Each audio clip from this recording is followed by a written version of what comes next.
Rain on the roof written by Coates Kinney के द्वारा हमारी ये पोएम लिखी हुई है। आज हम इसी पोएम पे डिस्कस करते हैं। Now we first discuss about the poet. Coates Kinney जो का जन्म नवंबर 1826 में नियर द पेनियाम न्यूयॉर्क में हुआ और 70 वर्ष की आयु के अंदर उनकी मृत्यु हो गई जनवरी 25, 1904 के अंदर चिनचिनाटी के अंदर। नो डाउट इसमें कोई संदेह की बात नहीं है। Kinney was known as a skilful and wistful. इनको स्किलफुल और विस्टफुल के रूप में काफी जाना जाता है। एक ऐसे स्किल निपुणता से भरे हुए, बुद्धिमत्ता से भरे हुए एक ऐसे कवि थे। He had a flourishing life. He had a flourishing life in which he was a teacher.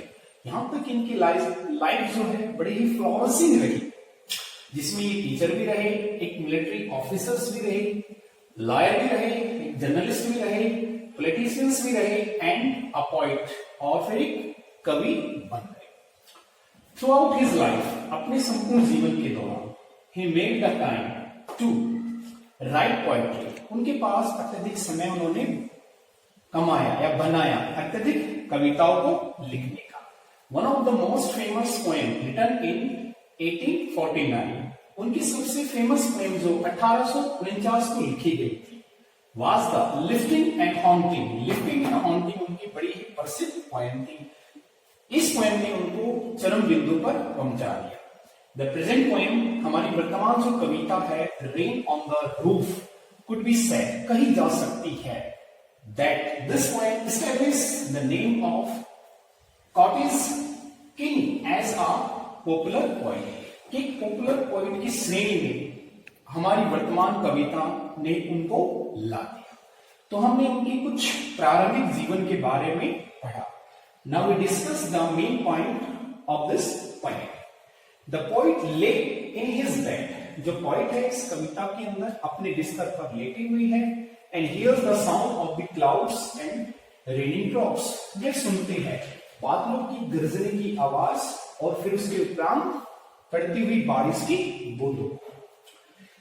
The rain of the roof creates beautiful sound. जैसे ही बारिश की बूंदें उसकी छत के ऊपर पड़ती है, यह एक काफी सुंदर, बहुत सुंदर ध्वनि उत्पन्न करती है, which echoes in the heart of the poet, जो पोइट के हृदय में एक गूंज या एक गीत उत्पन्न कर देती है। Memories both sweet and sad. यादगार जिसमें मधुर भी थी और कुछ दुख भरी भी थी, ये पोइट के मन में आने लगी। सराउंड हिम, यहां तक कि यादों ने उसको घेर लिया, जिसके अंदर प्रसन्नचित थी, यादगार थी और बहुत सी उदासी यादगार भी थी। The sound of rain makes the poet happy. यहां तक कि जो रेन की जो साउंड है, आवाज है, रेन की गिरने की जो आवाज है, पोइट को काफी खुश कर देती है and put him in a state of bliss. और यहां तक कि उसको परमानंद की खुशी में ला देती है, एक ऐसी खुशी जिसको पोइट कभी नहीं भूल सकते। This is the main point of this poem. Now we discuss about first time. When the humid shadows hover over all the staring safaris and the melancholy darkness gently weeps in a rainy tears, what a bliss to press the pillow of a cottage chamber bed and lie listening to the patter of the soft rain overhead. First stanza के अंदर poet कहते हैं कि आसमान में एक बादलों का बड़ा सा झुंड जो काफी नम था वह घिर आता है और तारों भरे आसमान को उसने चारों तरफ से घेर लिया। देखते देखते जो नजारा काफी प्रसन्नचित था, प्लीजेंट था, वह एक निराशाजनक अंधेरे में परिवर्तित हो जाता है। उसके उपरांत धीरे धीरे जो बारिश की बूंदें थी मानो आंसू की बूंदें बनकर धरती पर टपकने लगी। व्हाट अ ब्लिस, कितनी परमानंद की खुशी मिलती है to press the pillow of a cottage chamber, कि जब आप एक घर के अंदर अपनी कक्ष में लेटे रहते हैं एक बेड पर और अचानक से बारिश गिरनी आरंभ हो जाती है तो आपको कितना अच्छा लगता है कि आप एक बेड पर लेटकर किसी पिलो को प्रेस करते हैं and like listening to the pattern. और इस तरह से आप लेटकर जो टप टप गिरने की आवाज है छत के ऊपर से वो आपको सुनाई देती है, जो काफी सॉफ्ट रूप से धीमी धीमे रूप से छत पर गिर रही है ओवरहेड, जहां पर आप एक बिस्तर पर लेटे हुए हैं। तो पहले स्टेंजा हमारा काफी इजी है। इसमें पोइट ने दर्शाया है किस प्रकार बारिश की बूंदें, किस प्रकार आसमान अचानक से परिवर्तित हो जाता है, चारों तरफ बादल छा जाते हैं और जो बारिश है वो आंसू बनकर टपकना आरंभ हो जाती है। Now we discuss on second stanza. Every tingle on the shingles has an echo in the heart, and 1,000 dreamy fences into busy being start, and 1,000 reflections wave their thread into woof, as I listen to the patter of the rain upon the roof. Second stanza में कहता है कि जैसे ही poet को टप टप की आवाज एक singles means लकड़ी की छत कि लकड़ी की सीलिंग प्रकार की जो छत होती है, जो कच्चे मकान होते थे तो कच्ची छत होती थी, अक्सर उस समय लकड़ी की बनी हुई छत होती थी और कच्चे से मकान होते थे, तो उस पर जो बारिश की टप टप की आवाज पोइट को गिनते हुए सुनती है। और जैसे वो आवाज सुनती है मानो उसका हृदय है उसके अंदर एक गूंज उठती है, प्लीजेंट एटमॉस्फेयर के अंदर एक उसके अंदर सुहावना वातावरण को देखकर अपना आप उसका मन काफी प्रसन्नचित हो जाता है। और इस प्रसन्नचित याद में जो उसको हजारों की मात्रा में ऐसे सपने जो उसकी यादों से जुड़े हुए थे वो पनपने लगे।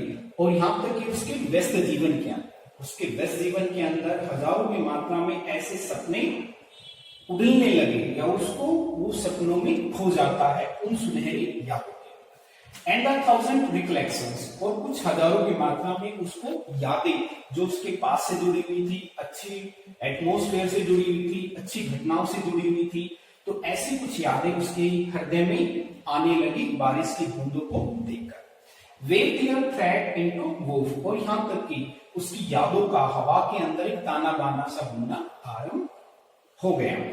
एज आई लिसन, जैसे ही पोइट ने सुनी द पैटर टप टप गिरने की आवाज बारिश की छत के ऊपर से, जैसे उसको ये आवाज सुनती है तो उसका हृदय जो है हजारों ऐसी अनगिनत यादों में खो जाता है जो उससे बचपन से रिलेटेड थी, जो उसके खुशी के पल थे, तो हजारों ऐसी यादें उमड़ने लगती है उसके हृदय के। Now we discuss on third. Now in the memory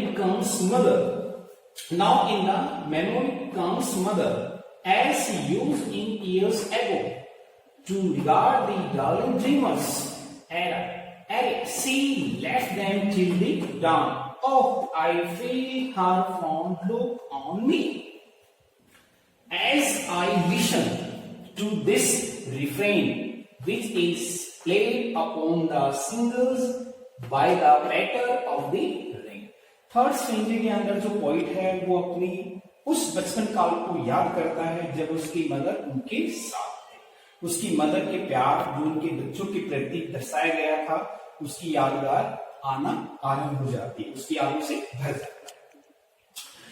कि जैसे ही टप टप की आवाज छत से पोइट को सुनी बारिश की, उसको याद आने लगी उसकी मदर की, जैसे कि वो कुछ वर्षों पहले जब वो छोटे बच्चे थे, जब उनके साथ उसका तौर तरीका व्यवहार करने का होता था, और यहां तक कि वह बड़े ही ध्यान से अपने छोटे छोटे बच्चों की तरफ निहारती रहती थी। Darling dreamers here for little children, as she left them till the dawn, और यहां तक कि वह अपनी सोते हुए बच्चों को कभी जगाती नहीं थी मधुर नींद से, बल्कि उनको सोने देना चाहती थी, उनको कभी जगाती नहीं थी। और उनकी मुख पर जो हंसी देखती थी एक सेटिस्फेक्शन की, तो उससे एक मदर है वो काफी संतुष्ट रहती थी। जब तक भोर न हो जाती, सुबह न निकल जाती, वह अपने बच्चों को कभी नींद से नहीं जगाती।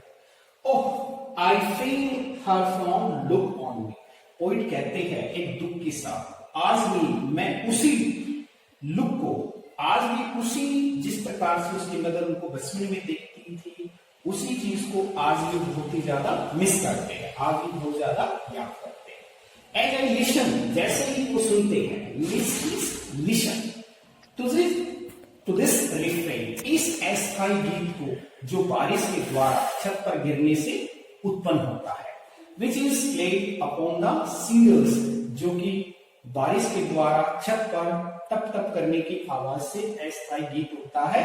तो उसके अंदर जो संगीत सुनता है उसकी संगीत के अंदर उसकी मदर की पास्ट हैबिट्स, पास्ट आदतें उसको याद आना आरंभ हो जाती है। By the patter of the rain, जो कि बारिश की टप टप के द्वारा उत्पन्न हो रहा है लकड़ी की बनी हुई छत पर बारिश गिरने से।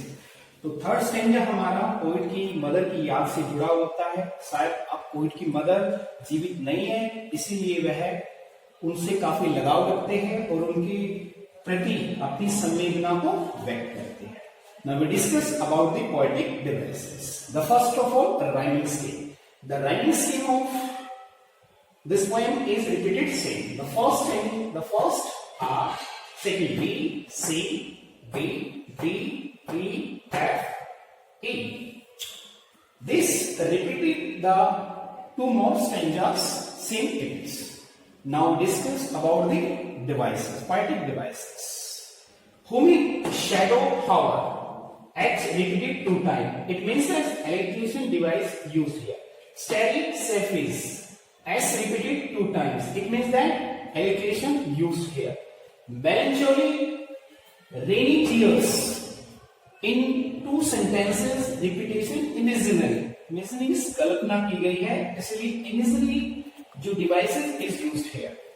Listening to the patter, repeat one line again and again. It means that repetitions device is used here. So in the end, I hope that you will have understood this poem very well. If you have any comment about this poem, I will solve in future definitely. Till then, bye bye. Have a good day.